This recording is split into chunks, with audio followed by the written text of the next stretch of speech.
What's up, my fellow comic book readers? Happy new comic book day. I hope y'all got everything that y'all wanted and you're looking forward to. I almost forgot one at the store today, but because I go to the fantastic Memory Lane Comics on Princess Street in Wilmington, North Carolina, I went back over there and of course they had it, man. Of course. So in no particular order, we'll start off with the one I almost forgot. Junk Punch, I forgot to add it to my pull list, but it was brought up at the end of another series. So I have no clue what this is, but it looked fun and colorful and has a fun name. So I am excited to give it a shot. And that's what I'm going to do. I'm going to read it today, actually. I'm going to do a decent amount of reading today. I've been in one of those moods where I haven't been enjoying doing anything, so I'm kind of forcing. I didn't even want to go to New Comic Book Day today.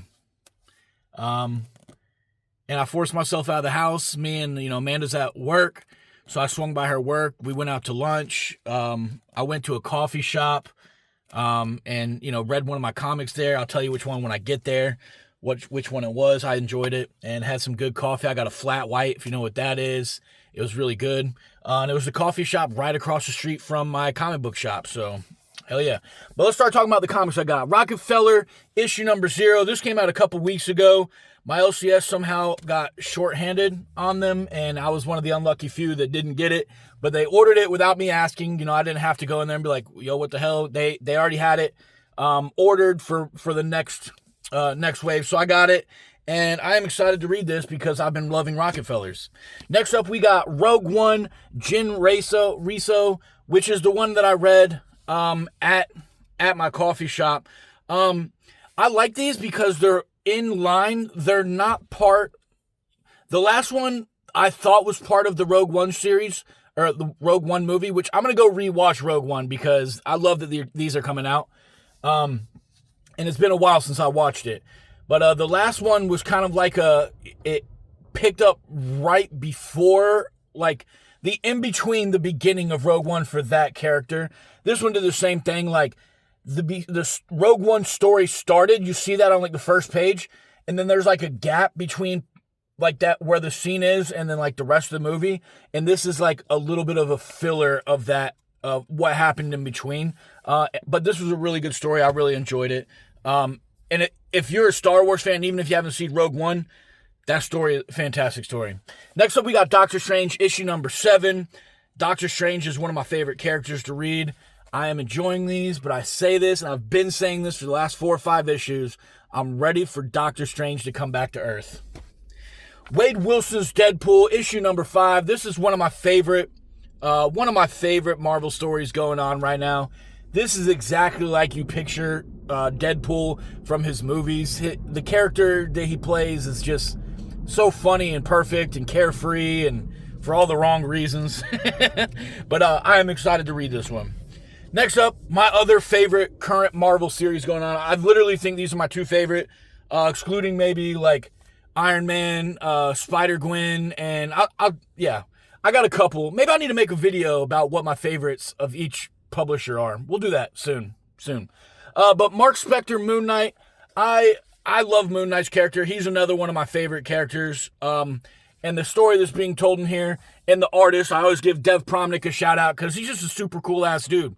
And the art in this is fantastic, and it's cool when you come across a crazy good artist that is also a cool person. So shout out to Dev Promnick for both of those things, man. Next up, Iron Man. I literally just said it, but Iron Man has been one of my other favorite Marvel stories going on. This is crazy good. It's my first time reading Iron Man, but again, this is exactly how you picture Iron Man when you're thinking of him from the MCU. Just his playboy, philanthropist demeanor about everything, and how he portrays that in here, and I'm really enjoying this. And we got Spider-Man on the cover, so. Next up, we got Cyclops, which has been I won't say my direct introduction into X-Men, but this is like one of my first ongoing X-Men stories. And Cyclops has been a badass, man. And shout out to Pac Nadell. I'm mispronouncing his name probably, but Pac Nadell. I talk about Cyclops every once in a while on X or Twitter, whatever you want to call it. And Pac Nadell has actually had a couple of conversations with me on there I really love that. Artists, storytellers, whatever your role is in creating comic books, when you are communicating with your fans about your comic books, it makes them want to go buy them more. It makes them want to support you more. So shout out to the people that do that. Dev Promnick, Stephanie Phillips, Stephanie Williams, Pat Nadell. And I know there's a lot more, but just like off the top, people that do that stuff, man, y'all are so fucking cool for it. Next up, we got Godzilla issue number 11, the Kaisei Universe. I say it every time I pick one up, and I am a couple issues behind on this, but IDW, the Kaisei Universe for Godzilla, man, you can't go wrong with it. It has been everything that they've done. Godzilla, Escape the Dead Zone, Starship. Fantastic stories, and I'm really freaking loving them. Next up, we got Harley and Ivy issue 6. I need to read 4, 5, and 6 now, but this has been a really fun story about how Harley and Ivy came to be partners, friends, lovers, just everything about their story, and I'm really enjoying the story. Next up, we got Fantastic Four, issue number 12, but they did it in Roman numerals. We got Legacy Edition, DCCXXXVIII. If I sat there and stared at it, I could probably tell you what number that is. I think it's... I'm not even going to say what I think it is because it'll probably just come across wrong. But I think we're coming up on a big number, which is why they're doing the Roman numerals for Legacy. That and obviously, as you can see on the cover, Roman. Yeah. Anyways, Batman issue number 10, Matt Fraction's Batman has been absolutely fantastic, dude. Outside of the absolute universe, I think this has been one of my favorite DCs. This is my first time picking up a Batman story from issue number 1, which could probably be said for a lot of people because it's only happened 4 times where they've come out with a new number 1 for Batman, right? For the Batman main line, I won't say like Absolute or all the off-world stuff, but this is my first time, and Matt Fraction and team is killing it, man. Absolutely loving it. Next up, we got Royals number 3. I still haven't read 1 or 2, but I literally have not come across a single person that has anything negative to say about this. So I've continued getting it, which has bit me on the butt a couple of times, but I'm hoping it doesn't do it with this. This might be another one that I'm going to take out today and go read. One of the ones I will tell you I'll expect a review here sometime shortly. I am going to be catching up on Lost Fantasy and Fireborn. I am going to be catching up on all my Ghost Machine stuff and maybe Royals. And then all my new number 1s that I got recently. Next up, we got Rook Exodus number 10. If y'all are looking for a reason to read Ghost Machine, I know I just said Ghost Machine. I swear this is just by chance, okay? If y'all are looking for a reason to read Ghost Machine, and you tried Geiger and maybe Geiger didn't work for you, or Redco, or Rockefellers, or Hornsby and Halo, or you picked up one of the trades that were short runs like Junkyard Joe or the Blizzard. If none of those worked for you and you're like, I really want to give Ghost Machine a shot, this is probably... I would say it's probably a lot of people are really big on Geiger. I'm one of them.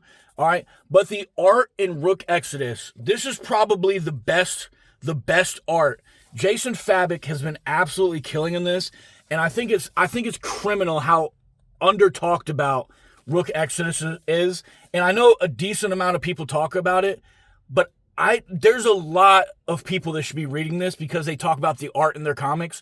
And if you are a fan of art-driven stories, and there's a lot of words in this too, not a lot of words, but there's plenty of words for people like me who like wordier stuff, right? There's plenty of it for me, but this is very art-driven, and the art in this, if you haven't started this and you are a big fan of art in your comics, I'm telling you, you're sleeping on gold, on diamonds, man. This is fantastic.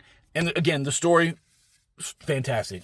Ghost Machine, the official guidebook, issue number 3. I haven't read I don't know if I'm going to actually read through these. But I think this is cool what they're doing with these. They're taking characters and they're giving you who that character is, what they stand for, and just a quick biography on those. And I think Marvel's done it a few times with their different characters. I have a Marvel Vampires, series, and I really appreciate when they're doing stuff like this because it's good.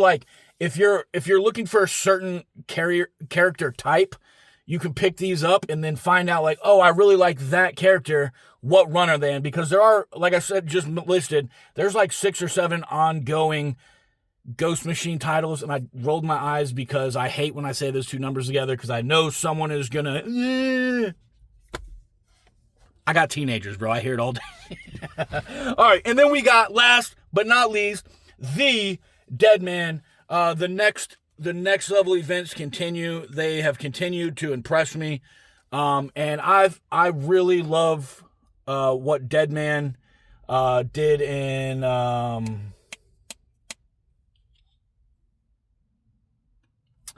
another series. Bloop, is falling out of there, okay? But I'm really interested in reading this, and I'm hoping there's a lot of people that are interested in reading this, and they keep publishing it, because I know some companies, if it doesn't sell, they stop selling it. Dead Man. But that's what I got today for comic books. I'm going to go read these just because that's what I want to do with my day today, and I hope everybody has a great day.